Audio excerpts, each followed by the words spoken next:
এদিকে বৃষ্টি না হওয়ায় নদ নদীর পানি কমেছে, কিন্তু দুর্ভোগে গাইবান্ধার ৪ উপজেলার ২৭টি ইউনিয়নের প্রায় ৪০,০০০ পরিবার। কুড়িগ্রামে বন্যা নিয়ন্ত্রণ বাঁধ ভেঙে যাওয়ায় নতুন করে প্লাবিত হয়েছে ৭টি গ্রাম। জামালপুরে যমুনার পানি কমলেও এখনও পানিবন্দী প্রায় ১ লাখ মানুষ। এদিকে আগামী সপ্তাহে বন্যা পরিস্থিতি কিছুটা ভালো হতে পারে বলে জানিয়েছে পানি উন্নয়ন বোর্ড। সহকর্মীদের তথ্য ও ছবিতে প্রতিবেদন। প্রায় ৫ দিন ধরে বন্যার পানিতে ডুবে আছে গাইবান্ধা সদর উপজেলার কামারজানি এলাকা। কোথাও বাড়ির ভেতরে পানি ঢুকেছে, আবার কোথাও ডুবেছে আঙিনা। বৃষ্টি কমলেও পানি কমছে ধীরে, ফলে এখনও প্লাবিত গাইবান্ধা সদর, ফুলছড়ি ও সুন্দরগঞ্জ উপজেলার ২৭টি ইউনিয়ন। রাস্তাঘাট পানি উঠে গেছে, ঘরে পানি উঠেছে, শুকনা খাবার আমরা যোগান হয় না, শুকনা খাবার নাই, সবকিছুর কষ্ট, আমরা চলাফেরাও তো আগের কষ্ট। এখন জন্ম সনদ দিয়ে খোলো বিকাশ স্টুডেন্ট অ্যাকাউন্ট। নিজের বিকাশ নিজে কর। শুকনো জায়গার অভাবে রান্না হচ্ছে না, এতে দুর্গত এলাকার মানুষ পড়েছে খাদ্য ও বিশুদ্ধ পানির সংকটে।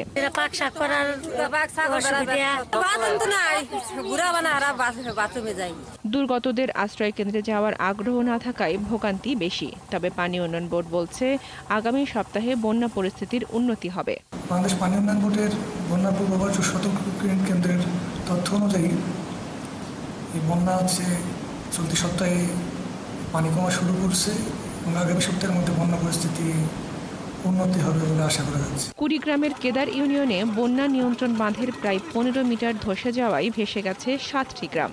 টানা ৭ দিন ধরে পানিতে থাকায় দেখা দিয়েছে চর্মরোগ, খাবার ও পানির সংকটে চরাঞ্চল সহ ৯ উপজেলার মানুষ। বন্ধ রয়েছে ২৫৩টি স্কুল। যেভাবে বাড়তেছে এইভাবে মনে করো ৪-৫ দিনের মধ্যে মনে করো অবস্থা খারাপ হয়ে যাবে। আমরা খুব দুর্গতিতে আছি, রান্নাবাড়ি করতে পারি না, টিউবওয়েল তলা গেছে, ল্যাপটিউব তলা গেছে। জামালপুরে যমুনার পানি কমলেও ইসলামপুর, দেওয়ানগঞ্জ, মাদারগঞ্জ, মেলান্দহ ও বকশীগঞ্জ উপজেলার নিচু এলাকা থেকে পানি সরেনি। এতে পানিবন্দী প্রায় ১ লাখ মানুষ। রাস্তা তলিয়ে যাওয়ায় বহু এলাকায় সড়ক যোগাযোগ বিচ্ছিন্ন হয়ে গেছে। বন্ধ ২০০ শিক্ষা প্রতিষ্ঠান, বীজতলা সহ ১০,০০০ হেক্টর ফসলি জমি তলিয়ে যাওয়ায় নষ্ট হওয়ার শঙ্কায় কৃষক। গরু, বাছুর, ছাগল, হাঁস মুরগি নিয়ে খুব কষ্ট আছে, রান্না করার মতো কোনো ব্যবস্থা নাই। সবচেয়ে বেশি কষ্ট আছে শিশুদের নিয়ে। মানুষের রোগ ব্যাধিও বেড়ে যেতেছে, পর্যাপ্ত পরিমাণ বিশুদ্ধ পানি নাই। তবে পানি কমায় আতঙ্ক কাটতে শুরু করেছে সিলেটের মানুষের মধ্যে। মেঘালয়ে নতুন করে বৃষ্টি না হলে সিলেটে কমবে বন্যার পানি, বলছে পানি উন্নয়ন বোর্ড। বনশ্রী হালদার, ৭১। বন্যার আরো খবর নিয়ে যুক্ত হচ্ছেন কুড়িগ্রাম থেকে সহকর্মী রাজু মুস্তাফিজ। রাজু, আজ নদ নদীর অবস্থা কেমন? নতুন করে আর কোনো এলাকা বা গ্রাম কি প্লাবিত হয়েছে? এছাড়া বন্যার কারণে চরাঞ্চলের বাসিন্দারা কেমন দুর্ভোগে পড়েছেন? ধন্যবাদ স্বপ্না আপনাকে। কুড়িগ্রামের আজকে বন্যার যে অবস্থা, আসলে ধরলা, তিস্তা, দুধকুমোর সহ ১৬টি নদ নদীর পানি কমেছে। তবে এখনও ধরলা নদীর পানি বিপদসীমার ৯ সেন্টিমিটার, দুধকুমোর নদীর পানি বিপদসীমার ১০ সেন্টিমিটার, ব্রহ্মপুত্র নদের চিলমারি পয়েন্টে এখনও ৪৪ সেন্টিমিটার এবং নুনখাওয়া পয়েন্টে ৩০ সেন্টিমিটার বিপদসীমার উপর দিয়ে প্রবাহিত হচ্ছে। আসলে পানি কমলেও মানুষের দুর্ভোগ কিন্তু এখনও শেষ হয়নি। আজ টানা ৯ দিন থেকে মানুষজন বিভিন্নভাবে, যে এখনও নৌকা, ঘরের মাচান, বিভিন্ন বাঁধের মধ্যে আশ্রয় রয়েছে। এইসব মানুষগুলো আসলে চরম খাদ্য সংকটে পড়েছে। এই খাদ্য সংকট নিরসনের জন্য তারা বিভিন্ন মানুষের কাছে ধার দেনা করে চলছে। আপনাকে একটা কথা বলে রাখি যে কুড়িগ্রামের তারা যে সমস্ত চেয়ারম্যান মেম্বাররা আছেন বিভিন্ন এলাকায়, জনপ্রতিনিধিরা, তারা যে পরিমাণ ত্রাণ নিয়ে যাচ্ছেন এর পরিমাণ খুবই সামান্য। মানুষজন, এই বন্যা কবলিত মানুষজন তাদের বাড়িতে সকালে দিনভর অপেক্ষা করেও কোনো ত্রাণ কিন্তু তারা পাচ্ছে না তাদের কাছে। আমাকে একজন প্রতিনিধি বলেছেন যে আসলে মানুষের যে দুরবস্থা, এই অবস্থা তারা ভয়ে তারা বাড়ি থেকে পালিয়ে বেড়াচ্ছেন, কারণ তারা কোনো ত্রাণ দিতে পারছেন না। পাশাপাশি সরকারি যে সামান্য ত্রাণ দিচ্ছে এইটুকুই। এখন পর্যন্ত যে রাজনৈতিক দলগুলো, স্থানীয় আওয়ামী লীগ নেতারা, বিএনপির নেতারা, কেউই তারা কোনো সাহায্য দিতে যান নাই। এমনকি বন্যা কবলিত মানুষদেরকে এই দুর্ভোগ তারা দেখতে যান নাই। তবে আরেকটি কথা আপনাকে বলে রাখি যে এত দুর্ভোগের মধ্যেও যে বিভিন্ন এনজিও, ব্র্যাক, আশা, ঠেঙ্গামারা সহ বিভিন্ন যে এনজিওগুলো আছে এই এনজিওগুলো কিস্তির টাকা তুলছে, এটি আমরা নিজের চোখেই 2 দিন থেকে বিভিন্ন এলাকায় ঘুরে দেখেছি।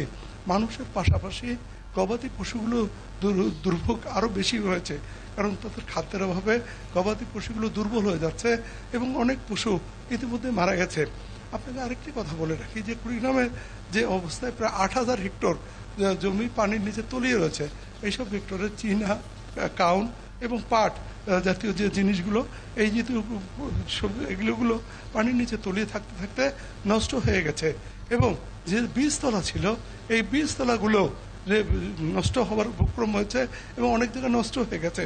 নতুন করে অন্য জায়গা থেকে বীজ নিয়ে না আসলে এখানে আগামী আমন মৌসুমে আবাদ করা সম্ভব না।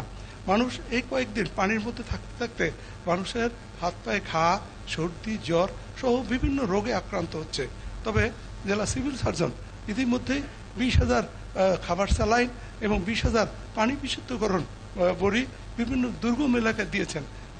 তিনি আমাকে বলেছেন সিভিল সার্জন মহোদয় যে আরও কিছু ঔষধ, জরুরি ঔষধ তিনি বিভিন্ন দুর্গম এলাকায় পাঠাবেন এবং তাদের টিম 83টি মেডিকেল টিম ইতিমধ্যে কাজ করছে ওইসব এলাকায়। জেলা প্রশাসক আমাকে জানিয়েছেন যে মানুষের যতই দুর্ভোগ হোক তিনি তাদের পাশে থাকবেন এবং ইতিমধ্যে পর্যায়ক্রমে বিভিন্ন চাল এবং টাকা ওইসব বন্যা কবলিত মানুষদের কাছে তিনি বিতরণ করছেন। তিনি আমাকে বলেছেন যে ইতিমধ্যে 397 মেট্রিক টন চাল এবং প্রায় 22 লক্ষ টাকা এবং প্রায় 20,000 শুকনা খাবার তিনি ওইসব বিভিন্ন বন্যা কবলিত গ্রামগুলোতে বিতরণ করেছেন। আপনাকে একটা কথা বলে রাখি, সেটা হচ্ছে যে কুড়িগ্রামের যে অবস্থা, এই অবস্থায় বন্যা কবলিত মানুষরা তাদের খাবার রান্না করার মতো যে জায়গাটি, এই জায়গাটিও নষ্ট হয়ে যাচ্ছে এবং তারা এই মুহূর্তে শুকনো খাবার চাচ্ছে।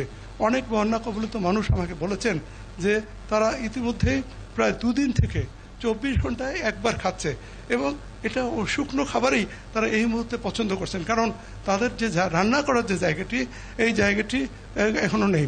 আজ পানি যদিও একটু ধীর গতিতে কমছে, তারপরেও ওইসব এলাকায় যে জিনিসগুলো রয়েছে, যে পানি যে এতদিন কাদা মাটিতে ঘরগুলো ভর্তি হয়ে গেছে, মানুষের দুর্ভোগ এখানে আরও বাড়ছে।